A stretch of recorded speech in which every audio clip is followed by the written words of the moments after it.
काव्या की शादी बड़ी धूमधाम से संपन्न हुई और वो अपने ससुराल आई। ससुराल में उसे बहुत प्यार मिला, लेकिन शादी से पहले से ही वो एक बात से हमेशा टेंशन में रहती थी। उसने सुना था कि जेठानियां बहुत तेज होती हैं और देवरानी की बिल्कुल मदद नहीं करती। सासू माँ ने काव्या को रोटियां बनाने को कहा तो काव्या परेशान हो गई।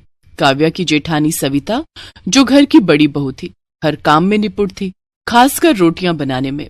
मैं क्या करूं, अब तो सासू माँ ने मुझे भी रोटियां बनाने के लिए बोल दिया है, पर मैं यहाँ पर किसी से ये भी नहीं कह सकती कि मुझे मुलायम रोटियां बनानी नहीं आती। घर पर तो मैं जब भी रोटियां बनाती थी तो मेरी रोटी सूख जाती थी। यहाँ भी मैंने कोशिश की है, पर मुझे नहीं लगता कि मैं मुलायम रोटियां बना पाऊंगी। घर पर तो मम्मी संभाल लेती थी, मैं तो सिर्फ सब्जी बनाती थी।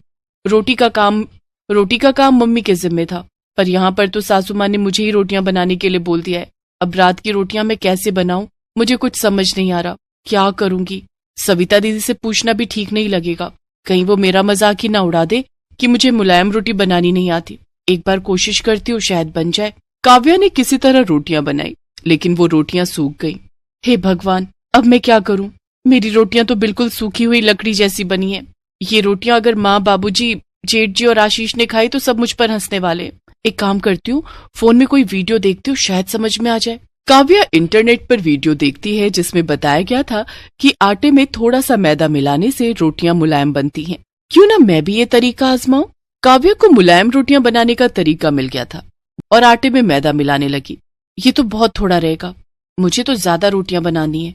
एक काम करती हूँ, आधा आटा और आधा मैदा ले लेती हूँ तो और मुलायम रोटियां बनेंगी। काव्या चोरी छुपे आटे में मैदा मिलाकर रोटियां बनाती है। रोटियां मुलायम बन जाती हैं और परिवार के सदस्य उसकी तारीफ करने लगते हैं। काव्या बहू, रोटियां तो बहुत मुलायम हैं। हाँ बहू, रोटियां वाकई में बहुत मुलायम बनी है। काव्या, तुम्हारी रोटियां मुलायम तो बनी हैं, पर साथ में इतनी सफेद बनी हैं मानो हम नान खा रहे हों। काव्या घबरा जाती है। वो ये तो बस। काव्या, आशीष को तो आदत है मजाक करने की, पर रोटियां बहुत बढ़िया बनी है। ऐसे ही रोटियां बनाया करो। मजाक कर रहा था, रोटियां बहुत टेस्टी बनी है काव्या। आशीष की बात सुनकर काव्या मुस्कुरा देती है। उस दिन बात खत्म हो गई, पर एक दिन सविता मछली बनाने के लिए ड्रम में मैदा ढूंढ रही थी। तभी उसने देखा मैदे का ड्रम खाली है। मैंने तो कुछ दिन पहले ही मैदा मंगवाया था, पर मैदे का ड्रम खाली क्यों है?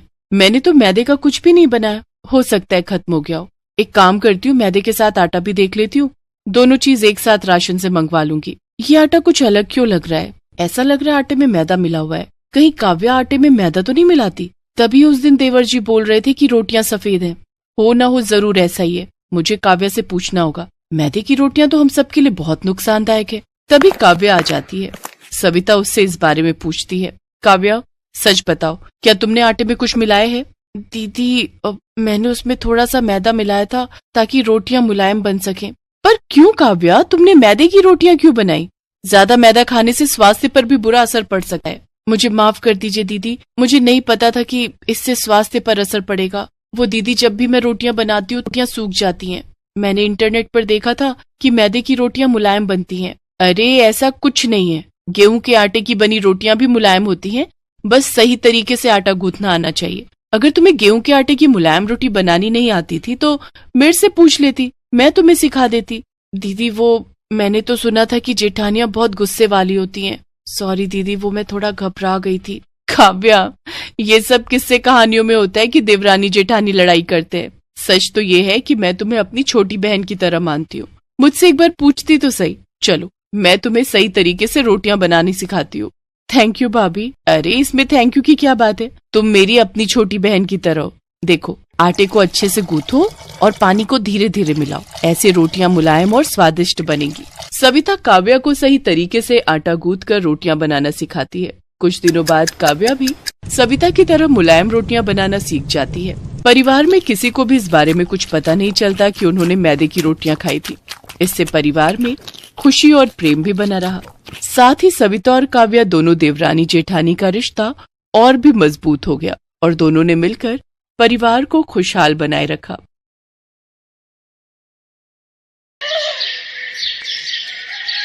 वाह वाह अक्षरा बहू, क्या कमाल की सब्जी बनाई है। ऐसा कर, मेरे लिए तो तू 2 रोटी और सेक दे। पेट तो भर गया लेकिन मन नहीं भरा। माँ जी, लेकिन आटा तो खत्म हो गया। कोई बात नहीं, मैं अभी और आटा लगा देती हूँ।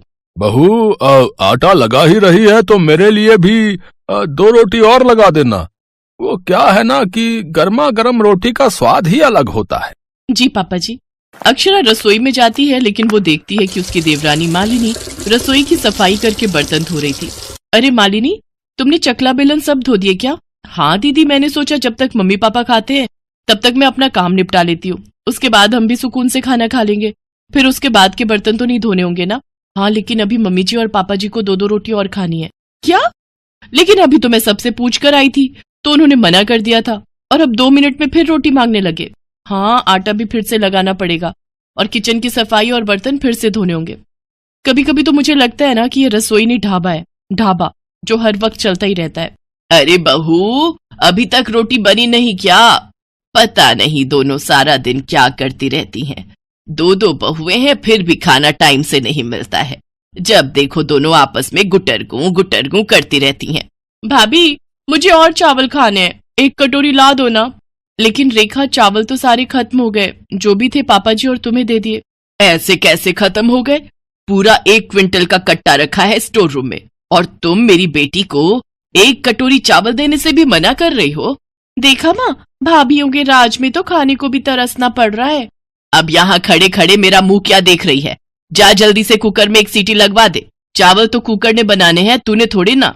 अक्षरा गुस्से में रसोई में जाती है। अरे मालिनी, ला कुकर भी इधर दे। दीदी, मेरा क्या फायदा हुआ बर्तन धोने का? आप एक एक करके फिर सब ले रही हो। अरे तो क्या करूं? तू कितना भी घिस ले, हम लोगों की मेहनत तो इस घर में किसी को नजर आने वाली नहीं। कपड़े मशीन धो देती है, चावल कुकर बना देता है, साबुन बर्तन धो देता है, और हम दोनों दिन भर झक मारते हैं। दीदी, ये तो रोज का ही ड्रामा हो गया है इस घर का। किसी को आखिर में 1 रोटी तो किसी को 1 कटोरी चावल और चाहिए। अरे बर्तन तो पूरे ही गंदे होते हैं ना।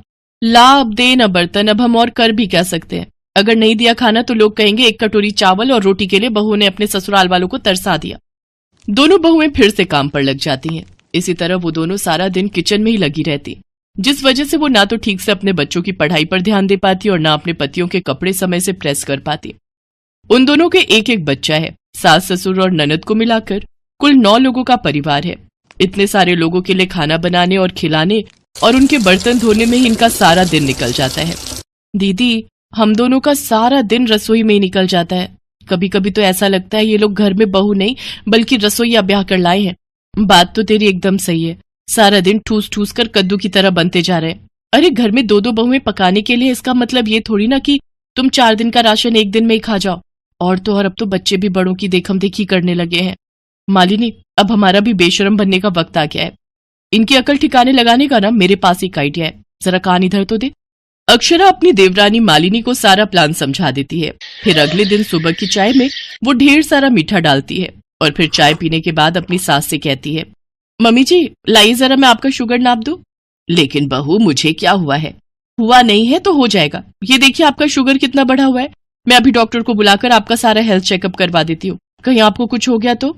अरे शुभ शुभ बोल मरे मेरे दुश्मन। अच्छा तू डॉक्टर को बुला ले, लगे हाथ तेरे पापा जी का भी चेकअप करवा लेंगे। कुछ देर बाद डॉक्टर घर आता है। अरे माता जी, अपने वजन पर कंट्रोल कीजिए, नहीं तो ये शुगर आपकी जान लेकर छोड़ेगा। और अंकल जी, आपका वजन तो और दुगनी तेजी से बढ़ रहा है। आपको अपने खाने पर कंट्रोल करना है और 2 रोटी से ऊपर नहीं खानी। हे भगवान, ये डॉक्टर तो हमारे खाने के पीछे ही पड़ गया।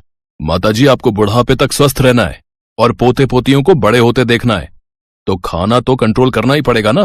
नहीं नहीं, मुझे इतनी जल्दी नहीं मरना। बहू, तू ना आज से मेरे लिए 2 ही रोटी बनाना।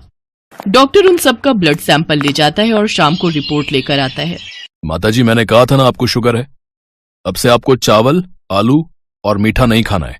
और बाबूजी, आपको भी कोलेस्ट्रॉल की दिक्कत है, इसलिए आपको भी अपने खाने पर अब से ध्यान देना है।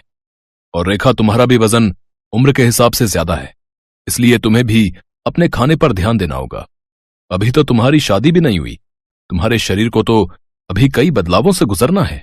डॉक्टर ये कहकर वहां से चला जाता है।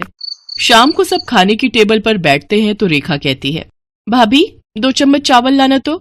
ये लो रेखा, 2 चम्मच चावल। आप तो सच में 2 चम्मच लाई हो। हाँ तो इस घर की बहू हूँ, सबका ध्यान रखना मेरी जिम्मेदारी है। बहू, मुझे बस आधी रोटी और देना। नहीं सासू माँ, डॉक्टर ने आपको 2 रोटी से ज्यादा खाने के लिए मना किया है और आपने ही तो कहा था कि अब से 2 ही खाऊंगी। इसलिए आपकी और रोटी नहीं बनाई, और अब हमने सबका खाना हिसाब से बनाने के बाद किचन बंद कर दिया है। आज सब आधा आधा पेट खाना खाकर चुपचाप अपने अपने कमरों में चले गए। तो वहीं दोनों बहुओं ने भी आज पहली बार समय पर खाना खाया और फिर अपने कमरों में चली गई। अक्षरा के इस आइडिया से सबकी आदत और सेहत में काफी सुधार आ गया था। सास ससुर और रेखा वॉक पर जाते, अपनी डाइट पर कंट्रोल करते और खुद के खाने पर ध्यान देते। अक्षरा के उस आइडिया में डॉक्टर भी शामिल था। दरअसल वो डॉक्टर और उसकी वो रिपोर्ट दोनों ही झूठी थी। वैसे तो कहते हैं कि झूठ बोलना पाप है, लेकिन अगर उस झूठ से किसी का भला हो तो उसमें कोई बुराई भी नहीं है।